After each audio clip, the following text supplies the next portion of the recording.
1 de septiembre de 1939, las tropas alemanas se abrían camino en el interior de Polonia con objeto de conseguir una victoria rápida y absoluta. Apenas 20 años antes, sus antepasados también habían regresado a su patria como un ejército vencido. En noviembre de 1918, a los 4 años del inicio de la Primera Guerra Mundial, el emperador de Alemania, el Kaiser Guillermo II, se había visto obligado a abdicar. Sus ejércitos estaban siendo progresivamente destruidos en una ofensiva implacable de las tropas británicas, francesas y norteamericanas. Su pueblo corría el riesgo de morir de inanición. Pero un mito peligroso estaba arraigando. Las tropas y los generales alemanes pretendían hacer creer que no habían sido derrotados en la lucha, sino que habían sido traicionados por sus propios políticos timoratos. Aún así, a las 11 de la mañana del 11 de noviembre de 1918, la 11ª hora del 11º día del 11º mes, la Primera Guerra Mundial tocaba a su fin.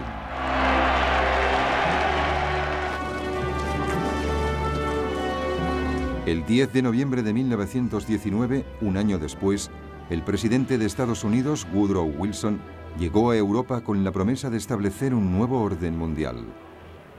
Convenció a los líderes mundiales de que se adhiriesen a una nueva sociedad de naciones.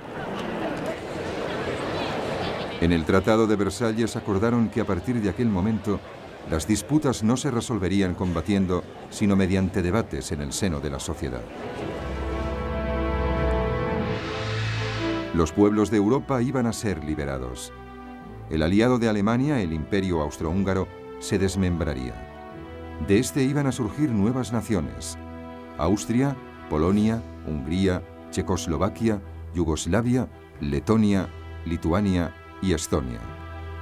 La propia Alemania quedó muy reducida. Pero este proceso contenía una bomba de relojería. No todo el mundo celebró el nacimiento de estas nuevas naciones. Algunas de ellas contenían minorías germanas importantes. Un día, el deseo de reunir a los pueblos germanos volvería a atormentar a Europa. El pueblo alemán, muy devastado ya por la guerra, sufrió una última humillación. Se le obligaba a pagar la enorme cantidad de 6,6 billones de libras esterlinas en concepto de reparaciones a Francia y Gran Bretaña, una suma que Alemania difícilmente podía permitirse pagar. Pero en cuanto Wilson volvió a Estados Unidos, su nuevo orden mundial cayó hecho pedazos. El Congreso norteamericano decidió que no podía arriesgarse a verse envuelto en otra guerra en Europa. Se negó a adherirse a la Sociedad de Naciones. Estados Unidos se replegó en el aislacionismo. Alemania era ahora una nación muy distinta. Seguía siendo el país más grande de Europa, pero su monarquía militarista había desaparecido. Se había convertido en una democracia. Pero su gobierno, la llamada República de Weimar, pronto sufriría una serie de reveses terribles. De repente surgieron enfrentamientos callejeros entre los nacionalistas de extrema derecha y los comunistas que intentaban iniciar una revolución. Así las cosas, en 1923, una hiperinflación que ascendió hasta el 100% en un mes arruinó el país. Los ahorros de la gente corriente quedaron en nada. Todo ello constituía un campo de cultivo perfecto para una nueva generación de políticos de derechas que esgrimían la exaltación en sus discursos, entre los cuales se hallaba Adolf Hitler.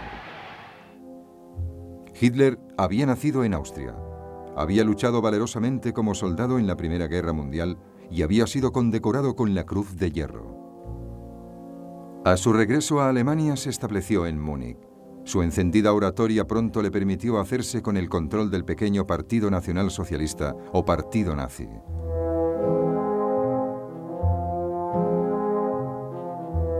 En octubre de 1923, Hitler y sus seguidores intentaron un golpe armado para derrocar el gobierno de Weimar. Pero el golpe fue rápidamente sofocado y Hitler fue condenado a 9 meses de cárcel. En prisión escribiría un libro, Mein Kampf, Mi lucha, en el cual culpaba a los judíos de los males de Alemania, Asimismo, reclamaba que se restableciese su poder y que se buscasen nuevos territorios en el este. Cuando salió de la cárcel, empezó a trabajar para hacer del partido nazi un verdadero partido político. A partir de aquel momento, utilizaría el sistema democrático para alcanzar el poder. Pero durante los 5 años siguientes, la Alemania de Weimar prosperó. El apoyo a los partidos extremistas de izquierdas y de derechas perdió fuerza. Súbitamente, a Hitler se le presentó la ocasión.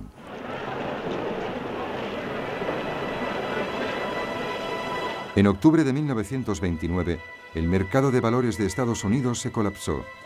Se perdieron miles de millones de dólares y la depresión económica se extendió al mundo entero. En Alemania, el desempleo se disparó hasta alcanzar a más de 6 millones de personas. Parecía que solo los políticos extremistas eran capaces de ofrecer una solución.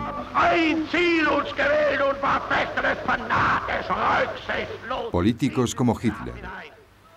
En 1931, sus nazis ya constituían un verdadero movimiento de masas. Y tenían sus propios matones de camisas pardas, las tropas de asalto de las SA, que contaban con más de 4 millones de miembros. En las elecciones de 1932, los nazis se convirtieron en el partido más numeroso del Parlamento alemán, el Reichstag. Sin embargo, Hitler se negó a formar una coalición, paralizando así el Parlamento. Para poder superar este punto muerto, el presidente Hindenburg lo nombró canciller, es decir, jefe de gobierno, en enero de 1933. Al cabo de un mes tuvo lugar el incendio del Reichstag. Hitler acusó a los comunistas y exigió poderes extraordinarios, poderes que utilizó para prohibir todos los demás partidos políticos. En agosto de 1934 fallecía el presidente Hindenburg. Hitler se autoproclamó presidente. Ahora ya era el líder absoluto, el Führer de Alemania.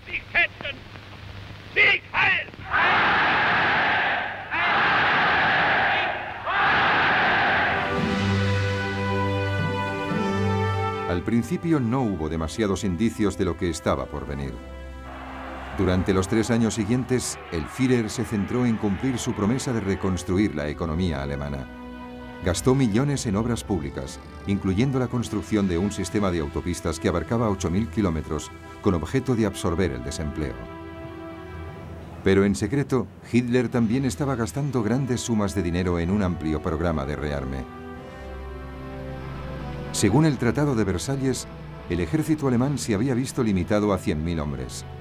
Alemania tenía prohibido organizar un ejército del aire, así como tener tanques o submarinos. El tamaño de aquel pequeño ejército se había triplicado, y en 1935 Hitler se mostró abiertamente. Exhibió una fuerza aérea completamente nueva, la Luftwaffe. Contaba con 2.500 aviones, muchos más que Gran Bretaña o Francia.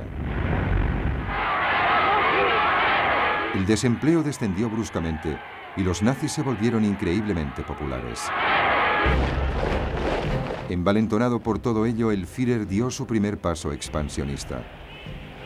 En 1935 volvió a ocupar la región del Sarre, en la frontera francesa, después de que ésta votase para dejar de estar gobernada por la Sociedad de Naciones y estar de nuevo bajo dominio alemán.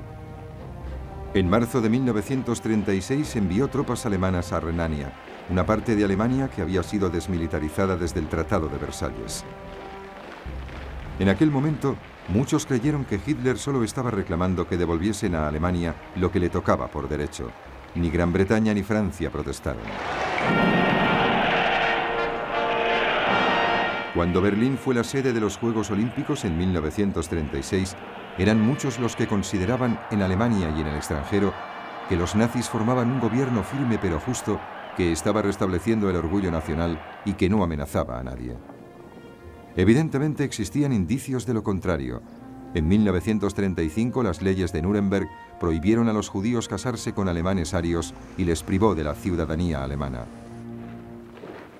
Pero las primeras amenazas a la paz mundial no provinieron en absoluto de Hitler, sino de un lugar totalmente distinto.